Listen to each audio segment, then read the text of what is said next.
Welcome back to the Thinking Crypto podcast, your home for cryptocurrency news and interviews. I hope you're all doing well. If you're new to the channel, please hit that subscribe button as well as the thumbs up button and leave a comment below. If you're listening on a podcast platform, please give me a 5-star rating. And friendly reminder, my podcast audio is available on all podcast platforms and websites, Apple, Spotify, you name it. So be sure to check in there as well. If you're, driving in the car or you want to watch the video on YouTube, that's fine as well. And one way you can help support the channel in a free manner where you don't have to pay anything is to sign up for my free weekly newsletter. Link will be in the description. It's on Substack. Once again, 100% free. All right, let's jump into the news. We got big crypto regulation news, my friends. Two major items today, very important, and it's a move in the right direction. First up, U.S. lawmakers moved to clarify definition of brokers in the 2021 infrastructure law. The bill would exclude miners, stakers, and other parties who may not have the tax reporting information needed to otherwise comply. Many of you may recall the 2021 infrastructure bill debacle, and of course, the entire crypto industry was up in arms about this, and there was a big pushback, and it actually held up the infrastructure bill from being passed. Some of you may recall that it was during the summer of 2021, and it came down to one guy who voted not to make the amendment. And he was at the end of his tenure. I believe he was out of Alabama. His name escapes me, but it came down to that. I think people were so upset. But, the silver lining here is it brought more members of Congress together, Democrats and Republicans, to work on crypto regulation.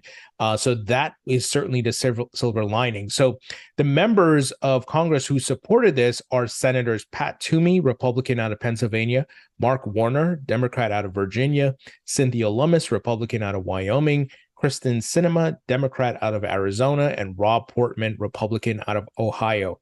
Isn't it a beautiful thing to see these Democrats and Republicans working together because they don't often work together and they don't often agree with each other, but they're coming together on crypto, guys, because crypto is here to stay. It is important. It's going to be part of the GDP and the economy moving forward. And it's a global asset class. If the United States does not move fast and get clarity and get things in order, other countries will surpass the United States. So once again, good to see this bill and this stipulation within the infrastructure bill is being addressed, guys. It's so important. So according to a press release, the bill is identical to a proposed amendment that the group submitted last year when the Infrastructure Investment and Jobs Act was being considered by Senate. The law proposed enforcing stricter tax reporting requirements on brokers facilitating crypto transactions. However, lawmakers and crypto industry advocates warned that the language might be overly broad. Yeah, it was definitely broad and could inadvertently enforce these same requirements on individuals, miners, and wallet manufacturers who would not be able to record or report any kind of information that the brokers could. So once again, guys, this was a crappy stipulation within that infrastructure bill. So glad to see this is being addressed. Here's a quote: "Nothing in this section or the amendments made by this section shall be construed to create any inference that a person described includes any person solely engaged in the business of A, validating distributed ledger transactions without providing other functions or services, or B, selling hardware or software for which the sole function is to permit persons to control private keys which are used for accessing digital assets on a distributed ledger," the text of the new bill said. So the U.S. Senate did not vote on the Wyden-Toomey-Loomis amendment. The lawmakers instead sought unanimous consent to approve the amendment, as Senate Majority Leader Chuck Schumer, a Democrat out of New York, had closed the ordinary process to hasten the overall bill's passage. However, Senator Richard Shelby, Republican out of Alabama, and that's the gentleman I was referencing earlier, blocked the unanimous consent over an unrelated military spending amendment. So, guys, TLDR here, we're going to get this fixed, and we're putting, the amendment last year didn't get to go through, but this new bill will fix it, and we have bipartisan support. So a big win, because this respective stipulation in the infrastructure bill would be very hard for stakers and wallet manufacturers and miners, of course. It's just ridiculous. So great news here. And Eleanor Tourette of Fox Business, she said that this respective bill, she's told that it could pass this year if attached to another must-pass piece of legislation. So that's good, guys. It could make it through, and once again, it has bipartisan support.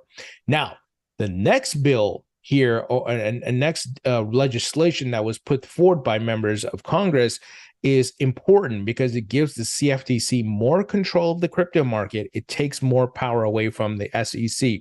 So Jake Straversky of the Blockchain Association gave a rundown on this. He said 4 members of the Senate Agriculture Committee just introduced the Digital Commodities Consumer Protection Act, the third bill this year, making the CFTC primary regulator for crypto spot markets. It's a good bill overall and confirms a growing consensus for CFTC regulation. That's what we need, guys. We've been talking a lot about the SEC, their draconian laws, their enforcement, their overreach on enforcement, and their regulation by enforcement, which is utter nonsense and bullshit.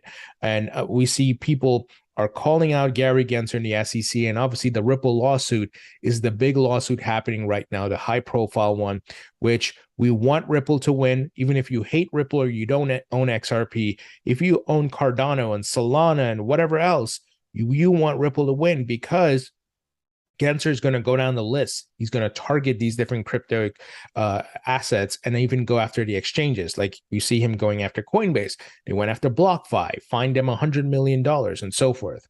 So Jake continues. He said the heart of the bill is a requirement that digital commodity platforms like exchanges and brokers register with the CFTC and follow certain rules aimed at protecting consumers, disclosing risks, and preventing manipulation. Sounds reasonable. Most people are on board with this, and that's what Jake has had to say. He said the bill looks to improve upon similar proposals for CFTC spot jurisdiction in the DCEA, House Agriculture, and the RFIA, which is Lummis and Gillibrand. Secondary market regulation is a top priority in DC. So don't be surprised if one of these bills or a combined version becomes law next year. So we are moving in the right direction here, guys. And here's some more details that I want you guys to know about, because the Blockworks, they covered it here, talking about the SEC is roughly 6 times the size of the CFTC, and they will still control, obviously, a majority of crypto, but we want to take away as much as we can from the SEC and move it to the CFTC. So Senators Debbie Stabenow, if I'm saying that right, Democrat out of Michigan, John Boozman, Republican out of Arkansas, authored a bill dubbed the Digital Commodities Consumer Protection Act, and it introduced it on Wednesday.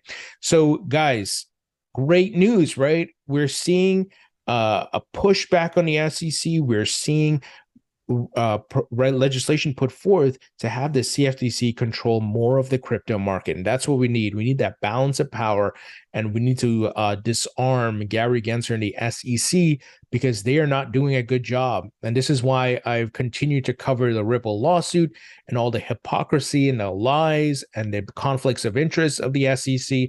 And I've encouraged you all to contact your representatives and continue to make content and continue to tweet. Our voices are being heard. Because of social media, our voices are being heard like never before. And as I gave with the example of the infrastructure bill, we held up the infrastructure bill last year, my friends. All of us in the crypto market who tweeted, who were angry about it and started contacting representatives and so forth. We did it. And we can do it again and slow down the SEC and their draconian moves and regulation by enforcement. So this is very important. We got to fight. You know, many of you may recall my interview with Raoul Pal, macro investor, and we talked about this. And his exact statements were, we have to fight. Gary Gensler is protecting the incumbents, which are the big banks, the JP Morgans, the Goldman Sachs of the world, who are being disrupted. Capital is leaving their pockets and going into crypto. They don't like that. And when you have these blockchain networks that are enabling the movement of money and cross-border payments and so forth, that is disrupting a lot of their respective business. But look, they can't stop the disruption. We've seen it. Technology continues to progress. Disruption will happen. It's either you adapt or you die. Look at Blockbuster and what happened to them, right? They did not adapt to the internet, and Netflix stole their lunch and now bankrupt, gone. One of those brands that will kind of live in infamy, right? Of just, they were a monster at one point, but had a clear example of not adapting to the new technology. Now, Kristen Smith, who's head of executive director of the Blockchain Association, she tweeted out some really insightful and great thoughts here around crypto and the need for regulation and the outlook for crypto as well. She said, crypto is here for good. This year tested us. Macro conditions, project failures, but the industry is building and will emerge stronger than ever. As I look ahead to 2023, I'm optimistic we'll finally see a much needed legislation for crypto. Here are 5 reasons why. First, there is consensus among policymakers, investors, and industry that a bill is needed. Most federal and state agencies have done their best to regulate crypto using existing authority, but there are gaps, notably with stablecoins and spot markets, that require new law. Second, recent bills are bipartisan. So I just told you guys about that, right? So I'm going to skip through that. But she said bipartisan issues are rare. We'll get a balanced bill with both sides involved. So that's a good sign, my friends, the bipartisanship. Third, lawmakers agree that CFTC is the preferred regulator of crypto spot markets.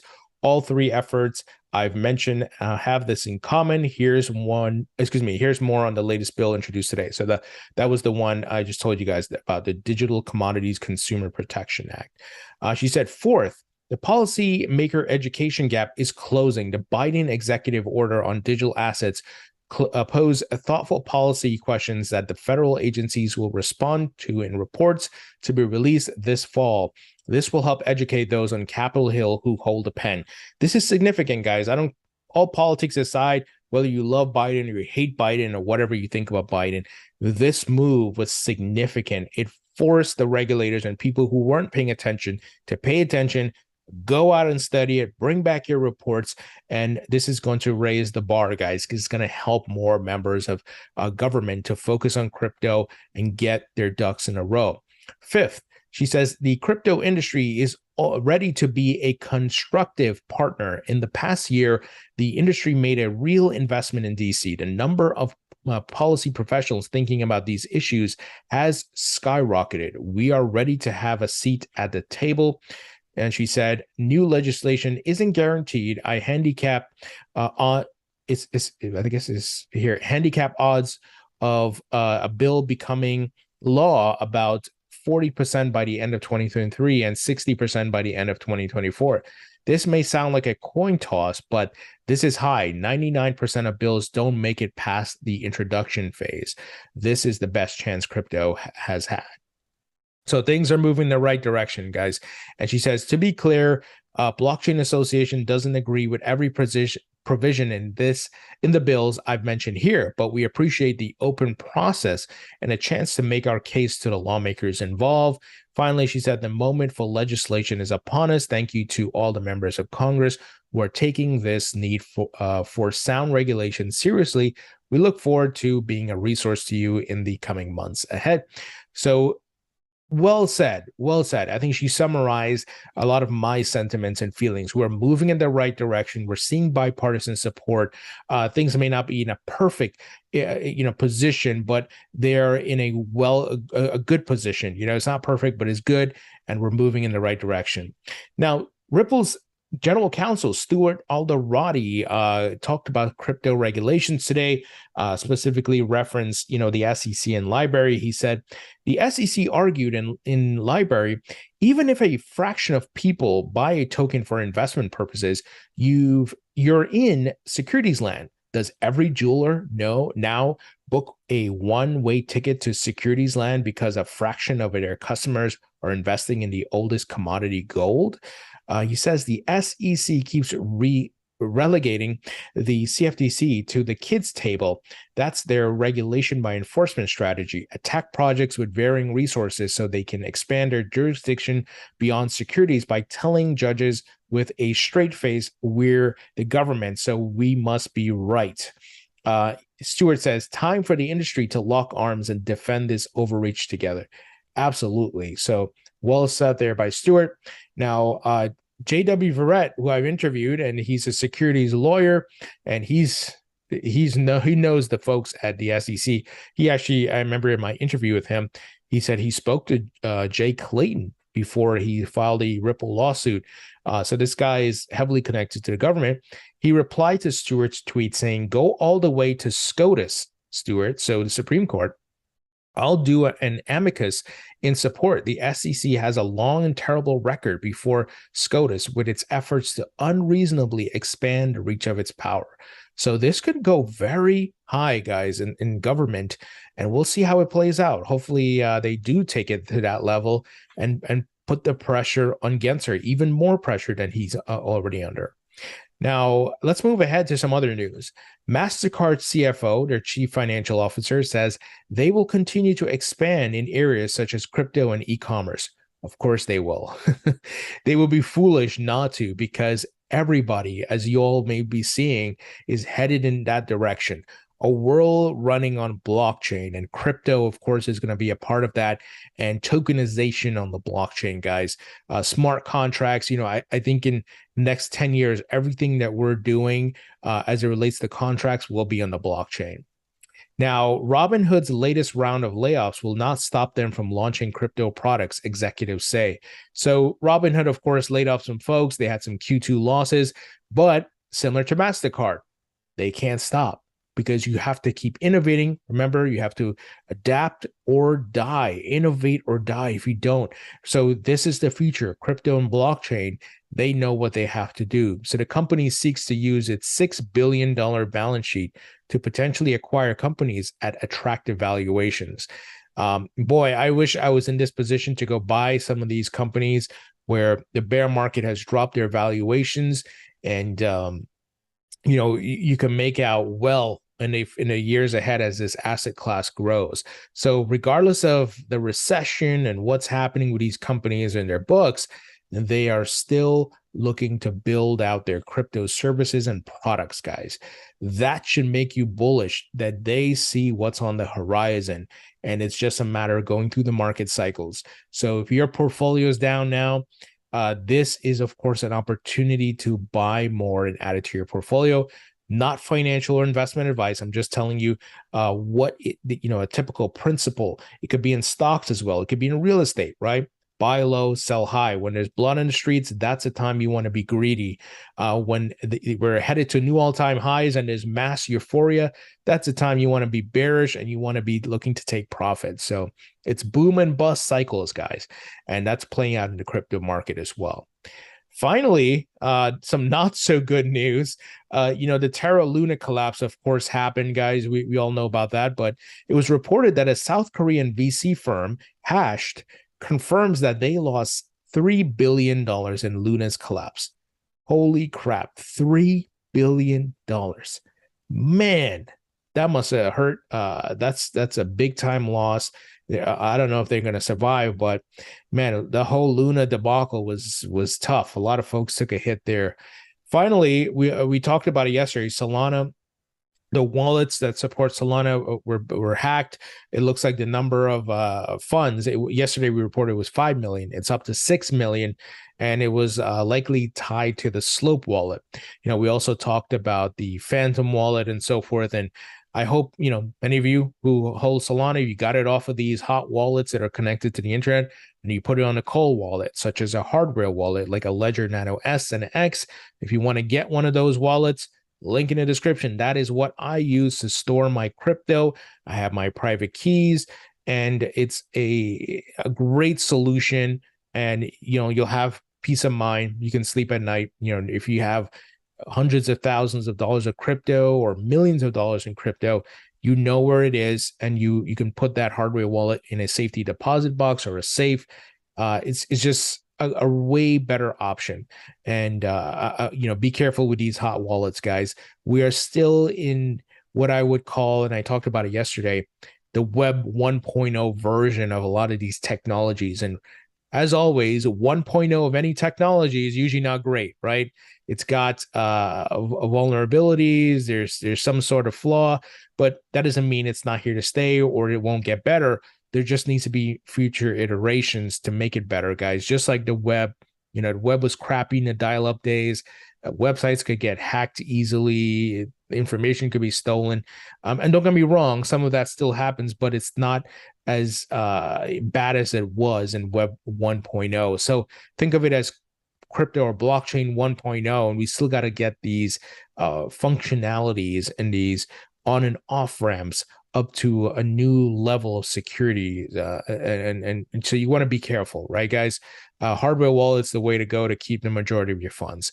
Anyway, that's the news, my friends. What do you think about these crypto regulation news items? Once again, the two big ones here: the clarification of the brokers language in the infrastructure bill, and of course, this new bill to give the CFTC more power over the crypto market, which of course removes some that power transfers from the SEC over to the CFTC. Let me know what you guys think. Leave your thoughts and comments below. Hit the thumbs up button, share this video, and I'll talk to you all later.